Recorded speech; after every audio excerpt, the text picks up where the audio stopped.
بسم اللہ الرحمن الرحیم۔ حماس کا قاہرہ مذاکرات کا بائیکاٹ ہے۔ حماس نے اعلان کیا ہے کہ وہ قاہرہ میں ہونے والی آئندہ مذاکرات میں شرکت نہیں کریں گے کیونکہ اس سے قبل طے شدہ اسرائیل شرائط پر عمل درآمد میں پیش رفت نہیں ہو سکی ہے۔ 15 اگست کو ہونے والے ان مذاکرات کا مقصد غزہ میں جاری تنازع کو حل کرنا ہے، جہاں 7 اکتوبر سے اب تک 40,000 فلسطینی شہید ہو چکے ہیں۔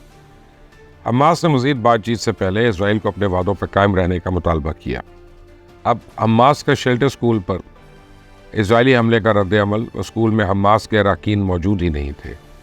اسرائیلی فوج کا کہنا ہے کہ حماس اور اسلامی جہاد کے 20 اراکین اسکول سے آپریٹ کر رہے تھے۔ حماس نے اسرائیلی دعووں کو مسترد کر دیا اور کہا کہ غزہ کے تابعین اسکول میں حماس کے اراکین نہیں موجود۔ سخت پالیسی ہے کہ حماس اراکین شہریوں کو نشانہ بننے سے بچانے کے لیے ان کے درمیان موجود نہیں ہوتے۔ دوسری جانب رشیا نے غزہ میں فوری حملے روکنے کا مطالبہ کرتے ہوئے کہا ہے کہ اسرائیل غزہ میں شہریوں کو منظم طریقے سے نشانہ بنا رہا ہے اور اسرائیلی حملہ غزہ جنگ بندی کے بین الاقوامی کوششوں کو سبوتاژ کر رہا ہے۔ ایران نے کہا ہے کہ اسرائیل نے حملے سے واضح کر دیا ہے کہ وہ کسی عالمی اور اخلاقی اصولوں کا پابند نہیں ہے۔ غزہ سمیت خطے میں صہیونی حکومت کو اس کی دہشت گردی میں اضافہ ہو رہا ہے، جبکہ چائنا نے بھی ایران کو حمایت کا یقین دلا دیا۔ نائب امریکن پریزیڈنٹ کیملا ہیرس کا غزہ میں جنگ بندی کا مطالبہ۔ کیملا ہیرس کا کہنا ہے کہ غزہ میں پھر کئی شہریوں کی ہلاکتیں ہوئی ہیں اور اسرائیل کو حماس کے دہشت گردوں کے پیچھے جانے کا بھی حق ہے، لیکن میں نے پہلے بھی کہا کہ شہریوں کی ہلاکتوں سے گریز کرنا اہم ذمہ داری ہے۔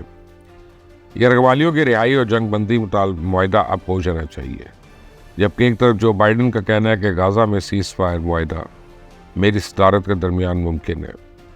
دوسری طرف امریکہ نے مشرق وسطیٰ میں آبدوز اور طیارہ بردار جنگی بحری جہاز تعینات کرنے کا اعلان کیا۔ امریکہ کی جانب سے جلد ہی اسرائیل کو $3.5 ارب دینے کا امکان ہے اور مزید ہتھیار اور جنگی سامان لے کے اسرائیل کو آئندہ کچھ ماہ میں رقم دی جائے گی۔ امریکی کانگریس پہلے ہی اربوں ڈالرز کے فنڈ کی منظوری دے چکی ہے اور یہ فیصلہ مشرق وسطیٰ میں بڑھتی کشیدگی اور غزہ میں تکلیف دہ اسرائیلی حملوں کے باوجود سامنے آیا۔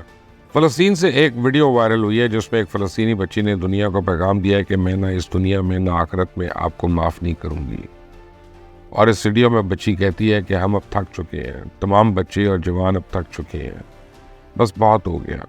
بچی عرب ممالک کو مخاطب کرتے ہوئے کہتی ہے کہ عرب ممالک ہمیں دیکھ رہے ہیں، کیا ہماری مشکلات دیکھ کے ان کو تسکین ملتی ہے، یا روز ملبے تلے بچے مارے جاتے ہیں، ان کے ہاتھ پیر کٹ جاتے ہیں، ان کے سر کچلے جاتے ہیں۔ آپ کس مٹی کے بنے ہوئے ہیں؟ آپ کی رگوں میں کون سا خون دوڑتا ہے؟ اگر آپ کے اپنے بچے بھی ان مصائب کے شکار ہوتے تو کیا آپ چپ رہتے؟ بچی نے کہا میں اپنے رب سے بھی کہوں گی کہ وہ بھی آپ کو کبھی معاف نہ کرے۔ نیتن یاہو کے ظلم کے خلاف اسرائیل کے اپنے دارالحکومت تل ابیب میں مظاہرے ہیں۔ اسرائیلی حکومت کے خلاف سینکڑوں افراد سڑکوں پہ نکل آئے ہیں اور نیتن یاہو سے مستعفی ہونے اور یرغمالیوں کی رہائی کا معاہدہ کرنے کا مطالبہ کیا۔ فرانس کے دارالحکومت پیرس میں فلسطینی پرچم اٹھائے مظاہرین نے اسرائیل کے بائیکاٹ کا مطالبہ کیا۔ سویڈن میں بھی فلسطین کی حمایت میں ریلی نکالی گئی اور لندن میں ساحل سمندر پر فلسطینی پرچم تھامے بڑی تعداد میں لوگوں نے غزہ میں اب تک شہید ہونے والوں کو یاد کیا۔ بنگلہ دیش کے سابق وزیر اعظم شیخ حسینہ واجد نے امریکہ پہ الزام عائد کیا ہے کہ ان کو اقتدار سے نکالنے کا منصوبہ امریکی تھا۔ 5 اگست کو استعفیٰ دینے کے بعد اپنے پہلے بیان میں حسینہ واجد نے دعویٰ کیا کہ امریکہ خلیج بنگال پہ غلبہ حاصل کرنے اور اسٹریٹجک سینٹ مارٹن جزیرے پہ کنٹرول حاصل کرنے کی کوشش کر رہا ہے۔ انہوں نے کہا کہ میں نے کبھی رضاکار نہیں کہا، میرے الفاظ کی غلط تشریح کی گئی ہے۔ حسینہ واجد جو اس وقت ہندوستان میں جلا وطن ہے، وطن واپس آنے کا عزم بھی رکھتی ہیں۔ بنگلہ دیشی طلباء کا عوامی لیگ کے حامی ججز کے بعد جامعات کی انتظامیہ کو بھی عہدوں سے مستعفی ہونے کا الٹیمیٹم۔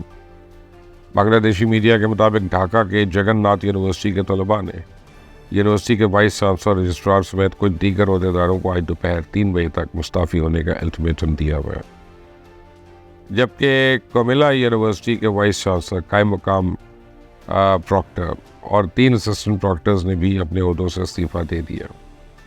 جہانگیر نگر یونیورسٹی کے وائس چانسلر نے بھی اپنا استعفیٰ کل بنگلہ دیش کے صدر کو پیش کر دیا تھا۔ اسٹوڈنٹ لیڈر آصف محمود کی کال پہ طلباء جامعات میں احتجاج کر رہے ہیں۔ مقبوضہ کشمیر میں قابض بھارتی فورسز کی دہشت گردی۔ قابض بھارتی فوج نے محاصرے اور تلاش کے دوران سینکڑوں شہریوں پر فائرنگ کر دی ایک کشمیری شہری جاں بحق اور 2 شہری زخمی ہو گئے۔ ضلع اسلام آباد میں محاصرے اور تلاشی آپریشن میں 2 بھارتی فوجی بھی مارے گئے۔ پاکستان ایک دیوالیہ ملک سے بھی پیچھے ہے۔ معاشی چیلنج کا سامنا کرنے کے باوجود سری لنکا نے برآمدات میں اضافہ کر کے پاکستان کو پیچھے چھوڑ دیا اور اسی کل برآمدات اس کی جی ڈی پی کے تقریباً 30% تک پہنچ گئی ہیں، جبکہ پاکستان کی 12% ہے۔ اور خطے کے دیگر ممالک بشمول فلپینز، مصر، بنگلہ دیش، ہندوستان ان کے اعداد و شمار رکھتے ہیں تو پھر پاکستان لیبر کی پیداواری صلاحیت میں بھی پیچھے ہے۔ سری لنکا 25%، بنگلہ دیش 20%، بھارت 30%، ترکی اور فلپین کی شرح لیبر بالترتیب 35% اور 28% ہے۔ پاکستان کا 5 سالہ اقتصادی منصوبے کا اعلان۔ پاکستان نے برطانوی ماہر اقتصادیات سٹیفن ڈریکن کی نگرانی میں 5 سالہ اقتصادی ترقی کا منصوبہ تیار کیا۔ 14 اگست کو شروع کیے جانے والے اس منصوبے کا مقصد 2028 تک 6% سالانہ نمو اور $60 بلین کی برآمدات اور 10 لاکھ نئی ملازمتیں پیدا کرنا ہے۔ اس میں نجی سرمایہ کاری، برآمدات کی نمو اور توانائی کی لاگت میں کمی کو ترجیح دی جائے گی۔ چائنا کے ساتھ جوائنٹ وینچرز کے ذریعے برآمدات کو فروغ دینے کی سفارش کی گئی۔ Tax to G D P 13.5% اور سرمایہ کاری اور برآمدات میں 15% تک بڑھانے کی تجویزی منصوبے میں شامل ہے۔ پاکستان کراچی میں international food and agricultural expo اختتام پذیر۔ 75 ممالک سے 800 خریداروں اور 330 پاکستانی برآمد کنندگان نے شرکت کی اور $102 بلین کے معاہدوں پہ دستخط ہوئے، جن میں چائنا کے ساتھ $35 ملین کی سمندری خوراک کی برآمد کا معاہدہ بھی شامل ہے۔ پیرس میں ہونے والی اولمپک گیمز 2024 کا اختتام ہو گیا۔ امریکہ اور چائنا نے دونوں نے 40 گولڈ میڈل حاصل کیے۔ امریکہ نے 40 گولڈ اور مجموعی طور پہ 126 میڈل جیتے، جبکہ چائنا نے بھی 40 گولڈ اور مجموعی طور پہ اس کے میڈلز کی تعداد 91 ہے۔ جاپان 18 گولڈ میڈل کے ساتھ بعد میں، اور پاکستان کا آپ کو پتا ہے کہ صرف 1 ہی گولڈ میڈل ہے۔ چلے دیر آئی درست آئی۔ الٹی نیکسٹ ٹائم، اللہ حافظ۔